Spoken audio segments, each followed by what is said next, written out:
With a flick of his hand, the blackened sky blipped into eerie green. Crouched on the house's back deck, he adjusted his night goggles. The high bushes surrounding the yard illumined, the wizened limbs of a giant oak scraggling upward in surreal glow. He ran his hand over a pocket on his black cargo pants. The vial created a telltale bump against his thigh. His latex-gloved fingers closed around it. Rising, he crossed the deck in 5 long strides. He surveyed the lock on the sliding glass door. Not enough light. He raised the goggles, darkness reigning once more. From a left pocket, he extracted a tiny flashlight, aimed its beam at the lock. A common thief he was not.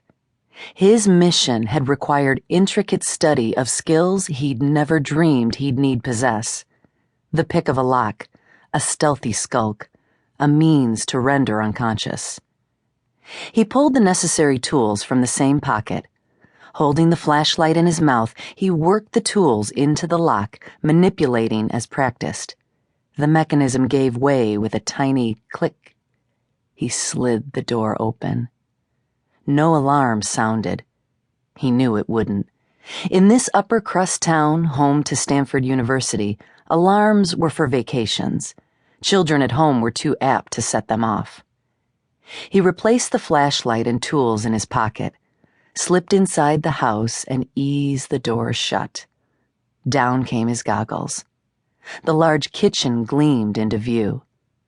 His astute nose picked up the lingering scent of pizza, cut with a trace of ammonia, a cleaning agent perhaps. The digital clock on the microwave read 2:36 a.m. From where he stood, he could see through open doorways to a den, a hall, and a dining room. At the threshold to the hall, he stopped and reached into the lower right pocket beneath his knee. The 3-ounce glass bottle he withdrew had a covered plastic pump spray. The chemical inside was not compatible with metals. He removed the cap and slid it back into his pants. Holding the bottle with trigger finger on the pump, he advanced into the hall. A left turn and he stood in the entryway. Straight ahead, a living room. On his left, a staircase, carpeted. He lifted a sneakered foot onto the bottom step. The bedrooms would be upstairs, 2 occupied. One by 9-year-old Lauren. The second, a master suite by Mother Janessa, called Janny. She would be alone. Her husband, the highly respected Dr. Brock McNeil, was supposedly imparting his impeccable knowledge at a medical symposium on Lyme disease. His jaw flexed. After 3 steps, he reached a landing. He turned left and resumed his inaudible climb. His heartbeat quickened. Too many emotions funneled into this moment. Grief-drenched years, anxiety, the playing out of 2 lives, and now adrenaline. He willed his pulse into submission. Once he went into action, everything would happen quickly. He needed his wits about him. Within seconds, his foot landed on the last stair. To his immediate left stood an open door. He craned his neck to see around the threshold. Empty bedroom. With a quick glance, he took in 3 more open doorways, 2 bedrooms and 1 bath, halfway down the hall. The closed door directly in front of him would be a closet. He looked down the length of the hall, saw 1 open door at the end. That was it, the master bedroom, running the entire depth of the house. He advanced to the next room on his left, peered inside.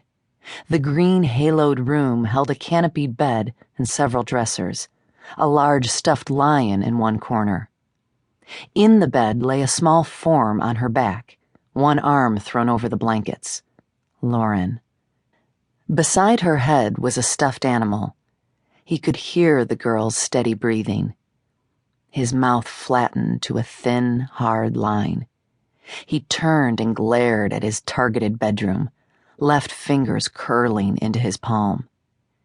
His legs took him in swift silence to the threshold of Janessa McNeil's door. With caution, he leaned in, glimpsing a large bed to his right. She occupied the closest half, lying on her side, facing him. How very thoughtful. Scarcely drawing oxygen, he stepped into the room. Her eyes opened. How? His limbs froze. He'd made no sound. Had she sensed his presence? The malevolence in his pores? Janessa's head lifted from the pillow. In one fluid motion, he strode to the bed, thrust the bottle 6 inches from her face, and panic-pumped the spray.